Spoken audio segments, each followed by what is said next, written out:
Coming up, find out about Mayor Sam Liccardo's Promise Program for Free Community College. There has been a recent decrease in international students. We'll tell you more.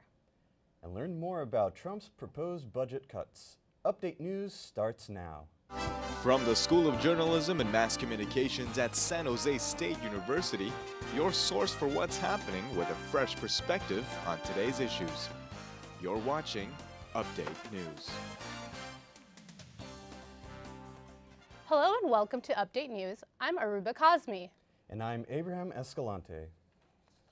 Students for Justice in Palestine are reinforcing solidarity among students with their more recent event. Update News' Sarah Cleaves has more. The student organization Students for Justice in Palestine strives to reinforce solidarity on campus during a time of heightened xenophobia and racism. SJP hosted journalist Sarat G. Lin for a lecture and discussion about similarities between the U.S.-Mexico border and the apartheid wall separating Israel and Palestine. Abed Almiari felt there needed to be an open discussion because many students are not aware of the situation both at home and abroad. It boils down to what's just and what's unjust. And we need to see that there are Palestinians that are having their human rights violated.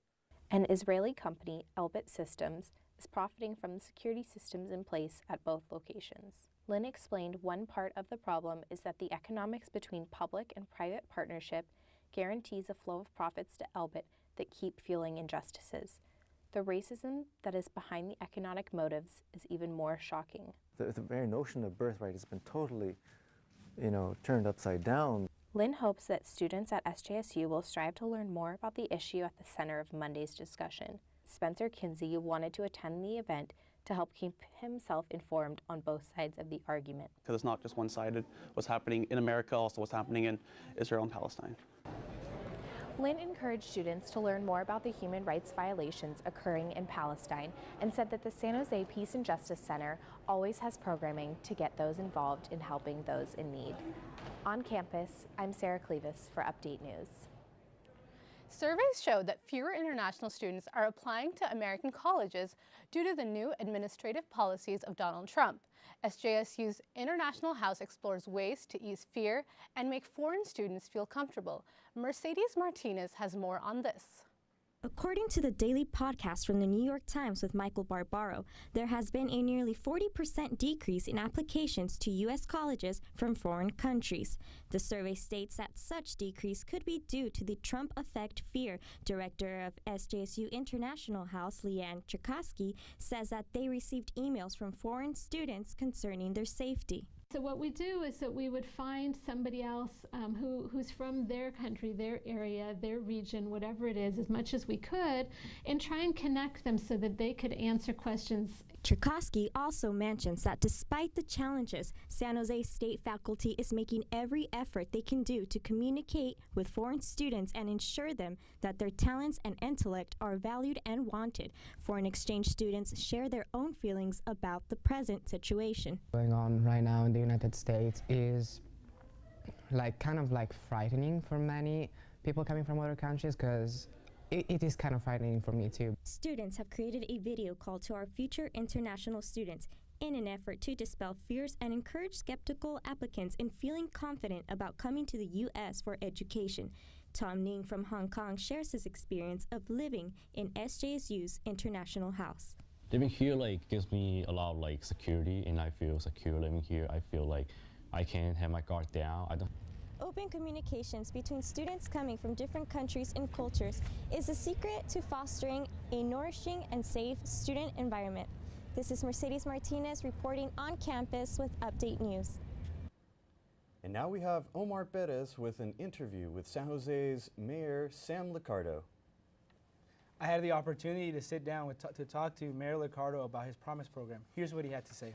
What a lot of people want to know is, what was your inspiration or your reason to the Promise program? We know the City College of San Francisco made headlines giving free tuition for their San Francisco students. So tell me, what was your inspiration? What was your reason behind it? Well, I was bullied into it. A very innovative chancellor named Debbie Budd, who's the head of our evergreen San Jose City Community College District, had cornered me when we in one of our earlier meetings, and it was probably about a year ago. And she said, look, you should be a part of a Promise program. We think we have a way to help make this work for hundreds, if not thousands, of students. A lot of people would like to know, how will this all be funded? You know, we're in the Silicon Valley. There's a lot of money that comes in and out of here. How will this all work out? Yeah, so I've had some conversations with some big companies you probably heard of, with a large philanthropic foundation, and they're all interested, and so we're certainly making those asks that are important so we can get hard commitments. The good news is we already have a commitment of about $2.25 million from the state through the community college districts and grant funding that we were pursuing in collaboration with the districts. Why is it important to you and to the San Jose community to make college affordable for students and people who live in San Jose? What we know about what's happening today among students who are entering high school, among the top 3 high school districts here in the city, by that I mean the 3 largest, is about 70% of those kids that are entering high school are never reaching completion of even an associate's degree. Right. What is the ultimate goal, you know, maybe a few years down the road with this program, and like you maybe touched upon a little bit, what's the ultimate goal? And we know we have thousands and thousands of families who are struggling every day just to survive. And we know education is the pathway to be able to narrow that gap and really create opportunity for thousands of kids who we know could do extraordinary things in our community if they were just given a chance. So goal number 1 is how we narrow that gap and broaden opportunity for more of our kids. Goal number 2 is really how we can be the place that wins the war for talent. What we know about modern economies is that those cities that attract and create talented, educated young men and women, those are the cities that excel. Starting in June, high school seniors will be able to apply for the Promise Program Scholarship. I'll be back later in the show to talk about sports. A lecture about the struggles and the atrocities of Muslim women in Asian countries took place at San Jose State. Professor Huma Ahmed Ghosh from San Diego State University is hosting a lecture in the Hugh Gillis Hall regarding the brutalities of Muslim women in Afghanistan, Pakistan, and several other Asian nations. The key topics that were discussed in the lecture included polygamy, incessant acid attacks on women, and honor killings. Muslim women's lives are as important in the Quran as any other women's in other religions and communities, and these are not something that will be tolerated. In the lecture, Ghosh addressed one of the most controversial statements in the Quran, which states that a man can have up to 4 wives if and only if he can treat all of them equally, which he cannot. Having 4 wives was like normal. It was able to give women access or opportunity by being married to a man who had multiple wives. Ghosh also mentioned the Pakistani model Qandil Baloch, who was brutally murdered by her own brother in her own home for dishonoring her family, and her death was labeled as an honor killing. I couldn't believe it. Something so barbaric and scary and just harmful, something like that still happens. The lecture was concluded by a question and answer session between Ghosh and the students. Jean Akata is in the newsroom with information on Trump's proposed federal budget cuts. Thank you, Abraham. Government officials and agencies all over the country are trying to process what people say are extreme cuts to the federal budget. Big changes are on the way. The Trump administration's 2018 proposed federal budget calls for cuts in most government agencies in order to pay for large increases in military spending. Donald Trump ran as a different kind of Republican, and yet this budget reflects very traditional Republican priorities. It just does them in an extreme way. The overall federal budget, released on March 16, will be about 1% less than last year's budget. That is $1.5 trillion, and it is the lowest it has been in 15 years. However, some departments are taking bigger slashes than others. The Environmental Protection Agency's budget is suggested to be reduced by 31%, Education by 14%, and the Department of Labor by 21%. Trump's large budget cuts are not only raising concerns to Democrats, but also to some of his supporters. I wasn't surprised to see was, I guess, like Environmental Protection Agency, because I saw a huge cut in that one. And then maybe like some, I don't know, domestic agencies. I wasn't surprised to see some of those, but education was definitely one that was kind of a red flag. President Trump plans on increasing military spending by nearly 9% and Homeland Security by 7%. Education, infrastructure, environment, the things which really need to be invested in order to like boost America, boost the economy, and like create an equal society, where that was not done. And the taxpayer money we're paying isn't being put towards benefiting us or our community. It's going towards benefiting big businesses. However, many believe that his budget proposal will be significantly altered before it passes through both houses of Congress. The House and the Senate are very different, and the Senate has a real way of modifying and moderating the proposals that come out of the House of Representatives. It will be a couple of months before Congress finalizes a budget for 2018. This is Jenna Cotta from the newsroom. Back to you all in the studio. In an all-day conference held on Monday, parents and teachers of disabled students, as well as some of the students themselves, shed light into their daily challenges. SJSU is known for its mixed background body of students. The Accessible Education Center hopes that going forward, students with disabilities are better understood for their unique characteristics and struggles. We have to be careful about the term disability because we know that disability, and many of the people today have talked about,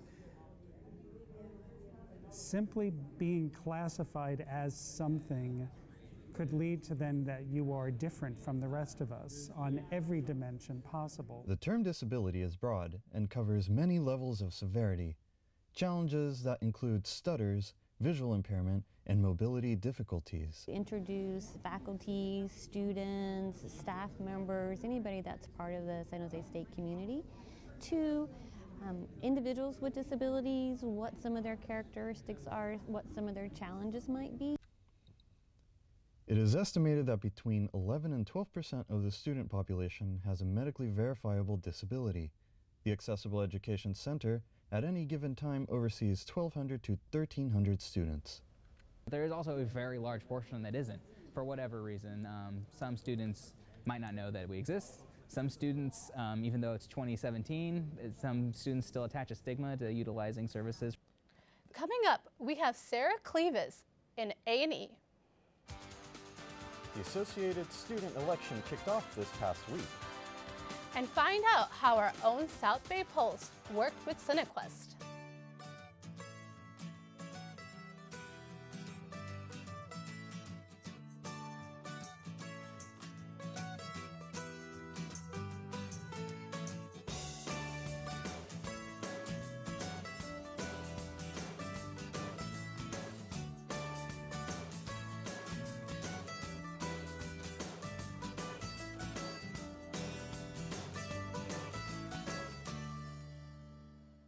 Saja Mohammed is live on campus with news of the Assyrian flag raising event.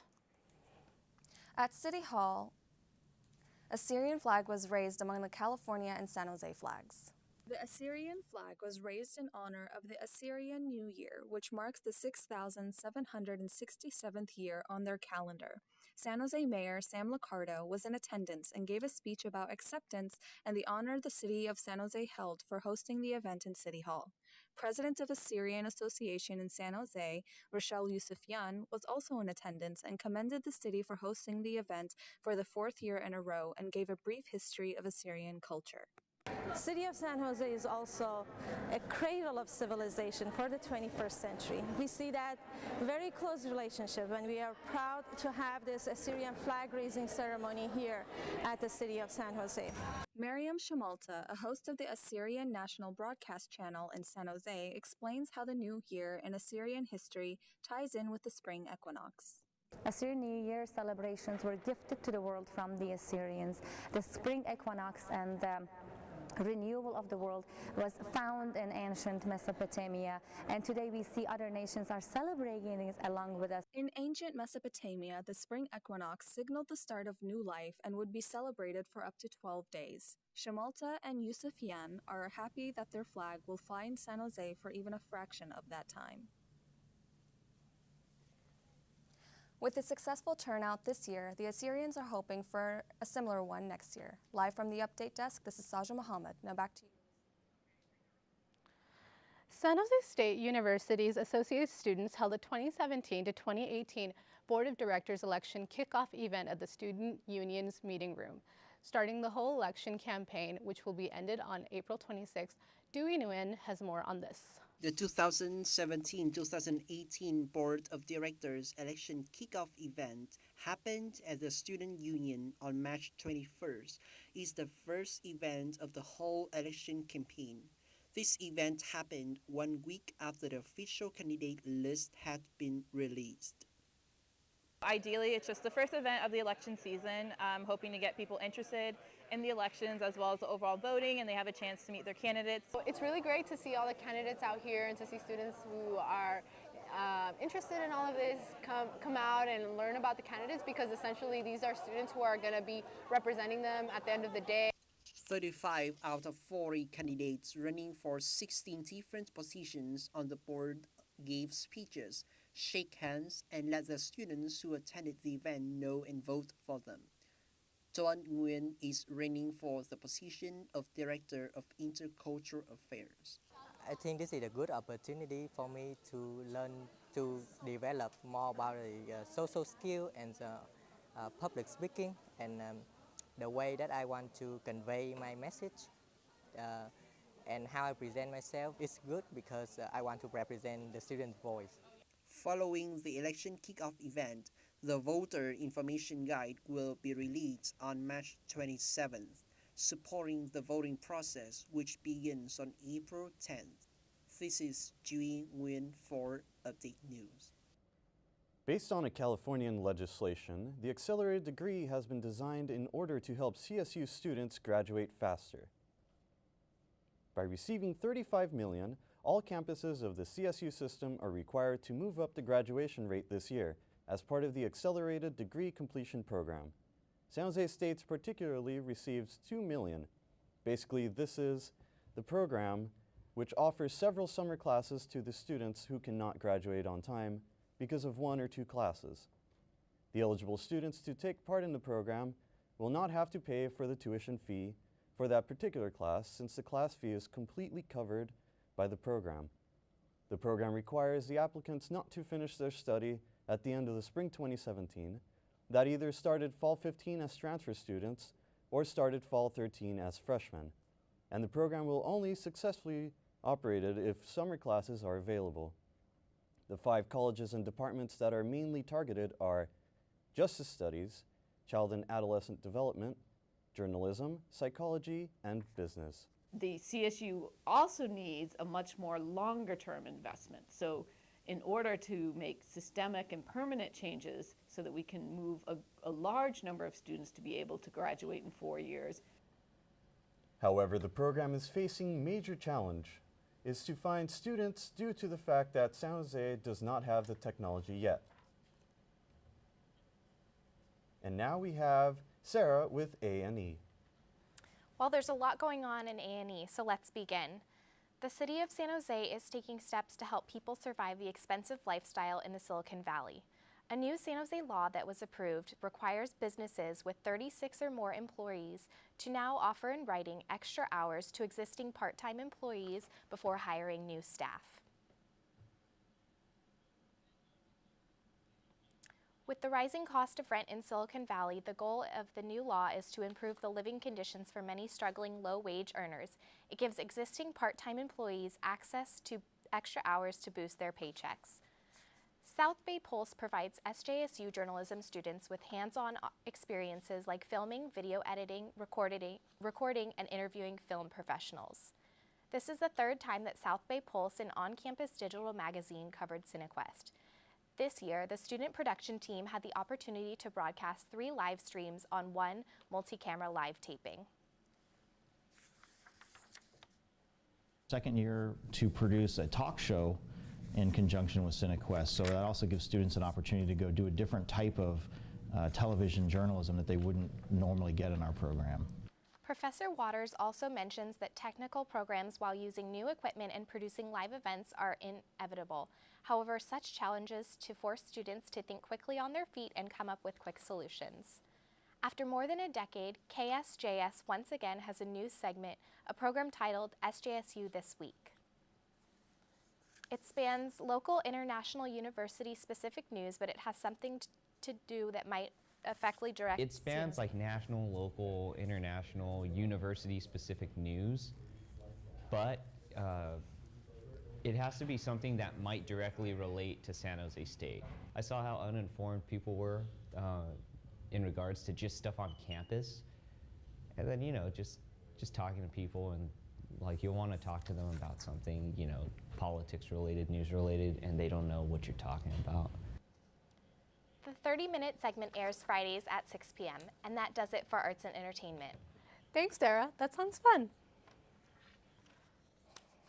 When we come back, we'll check in with sports and what will be the economic impact of the NCAA basketball tournament here in San Jose. And we have one-on-one with SJSU shortstop Aaron Plushny.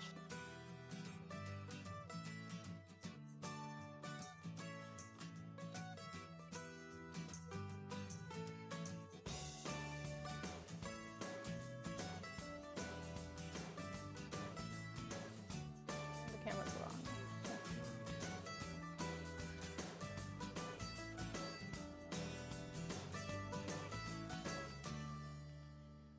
While San Jose saw some really nice weather these last few weeks, the sunshine isn't staying for the beginning of spring break. San Jose residents will be seeing more rain before the weather gets better. For the whole week, it looks like this high pressure system builds in and dominates our weather, so we should be dry most of next week. The last time San Jose saw a storm, it resulted in flooding houses near Coyote Creek in late February. Some are still recovering from the disaster. We did need the water, so thank God for that, but the way they handled it was very bad, so I said I'm not concerned about it flooding again. However, it is unlikely that this weather will result in another flood. According to SJSU Meteorology Department Chair and Professor Allison Bridger, we won't see enough rain for that to happen again. Thankfully, the bad weather may stay away for a while after that. That was not because of one storm, it was a culmination of multiple storms soaking the ground. I don't see any big troubles from this particular rainstorm at the moment. If you plan on staying in the Bay Area, weather will likely stay dry, perfect for spring break. As we get closer to summer, we'll see less gray and more sun. This is Tyler Kittle, Update News. Omar Perez is here with sports. Thanks, Abraham. The SJSU softball team is playing great so far. Despite not having played a home game this season, reporter Jessica Howell has more. Despite not having a home field, the women's softball team record this season is 19-10, and they have won 9 of their last 10 games. Head coach Peter Turner says the team is exceeding his expectations. I'm pleasantly surprised. I mean, if we were at 500 right now, I'd be surprised and be happy because we're so young. We start one senior full-time outside of our pitching. So, yeah, I'm real pleased about how they're performing. The team's away record is 4 wins and 2 losses, and their neutral record is 15 wins and 8 losses. The softball team's home field was demolished, with a new one being scheduled to be ready next season. Coach Turner recently had a meeting with contractors about the state of the new stadium and should know more in a couple weeks. Yeah, I can't wait for this part of it to be over, and I'm real proud of the way my athletes have handled it, though. Not having a permanent home field has caused some issues for the team. They say they didn't realize the convenience of having their own field until it was gone. So we kind of have to work around everyone else's schedules and find time to get on when we can. Luckily, we can use a field now, which is a lot better than constantly being on the football field or just being inside. The team says they're anxious to get back to SJSU and be able to have a stable place to play in front of its home crowd and supporters. It's huge. It's huge for us not having to travel. I mean, we have to fight traffic to come over to Mission, and Mission has been very gracious to let us use the diamond. But every game we have is an away game. SJSU's softball team will play their home games at Mission College this year. Jessica Howell, Update News. I caught up with Aaron Pleasure from SJSU baseball team to talk about their season. Here with Mr. Aaron Pleasure from the San Jose State baseball team. Aaron, tell us a little about yourself and where you're from. Shortstop from Redwood City, California. I went to Carmont High School. Just kind of a local kid, you know, I didn't go far from home. Just love playing baseball. Yeah, man. So tell us a little bit why you chose to come to San Jose State over, other colleges or other cities around the country. I mean, I love the Bay Area. I'm from the Bay Area, born and raised. I just like being here. I like being close to my family. You know, they come to every game, so I really thought about my family when I was choosing what school to go to. How does it feel to have your family, maybe a home crowd for you, every night that you're at home? How does that feel? I mean, it's awesome. You know, I have like high school teammates, high school coaches come by and get to see them after the game, talk to them, catch up with them. So it's really cool to be near my, my childhood family and stuff. So what would you say that your guys' team goals and your personal goals are for this upcoming or this already season that you guys already have? I mean, compete at everything. That's one of our mottos. If we're going to do something, we want to win at it. We want to win a Mountain West championship. How many balls do you think you had to catch throughout your whole life for playing shortstop? I mean, it's a hard position to play in. How many hours you spent already doing it? I mean, I remember last year we actually counted throughout a week how many ground balls we took. I think it was somewhere around like 1,500 in a week. So, I mean, that's 1 week. I gotta say, 300,000. I don't know. Yeah, it's a hard number, I've been Right. playing baseball for 15 years or so. So, I mean, it's a lot of ground balls. What is something you like to tell, the students or the San Jose community that they don't know about you, yourself, or the team? I mean, we're growing. We're a growing team. We're building a culture here, and we're getting better every day. And we'd love to come out and have you guys come support us. All right. San Jose will be hosting the NCAA Regional Basketball Tournament. The city is hoping to benefit from incoming visitors. Jessica Howell has more. This is the 6th time the city is hosting the NCAA basketball tournament. Patricia Ernstrom, who is the executive director of the San Jose Sports Authority, an organization that attracts major events to the city of San Jose, says she is proud the city is the host. It's a significant opportunity for the city.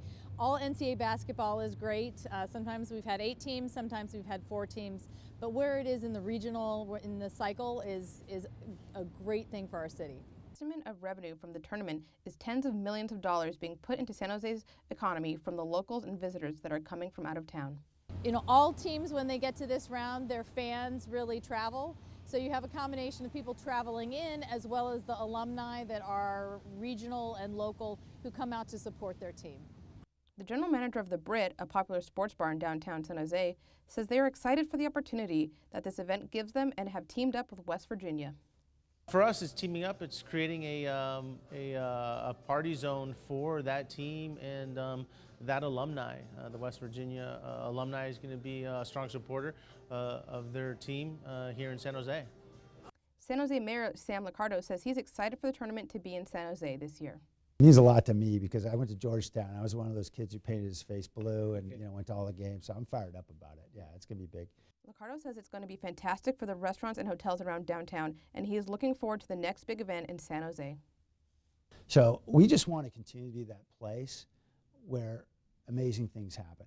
NCAA basketball tournament's a great thing. We want more. And so we're going to keep pushing for great things. The 4 teams will play their games Thursday and Saturday in San Jose. The last team standing will head to Arizona for the finals. Jessica Howell, Update News. And that's all for sports this week. Thanks, Omar. And that does it for this week's edition of Update News. Have a good spring break. Thanks for joining us.